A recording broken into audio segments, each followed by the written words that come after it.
So ఆ రకంగా నాన్న తన ప్రేమను చూపిస్తుంటారు.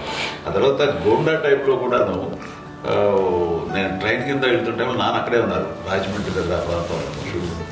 ఆయన చాలా కోపం చేస్తుంది, ఇలాంటి చేస్తుంటావు నువ్వు, ఏదైతే ఏంటి అనేది చెప్పి, ఏం పర్లేదన్నా ఏమవుతుందో అన్ని రకాల సేఫ్టీ అన్ని రకాల జాగ్రత్త చూసుకున్నాం.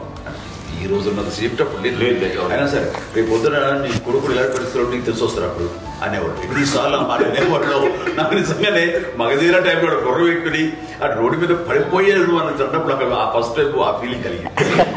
అలాగే పీటర్ హెయిన్స్ అనేవాడు ఫస్ట్ మగధీరలో జంప్ చేస్తారు, మోటార్ బైక్ జంప్ చేసినప్పుడు ట్రైల్లో పీటర్ హెయిన్స్ అంత హైట్ నుంచి 20 feet 25 feet హైట్ నుంచి పడిపోయి మొత్తాన్ని బోన్స్ ఇరగొట్టుకునేవాడు.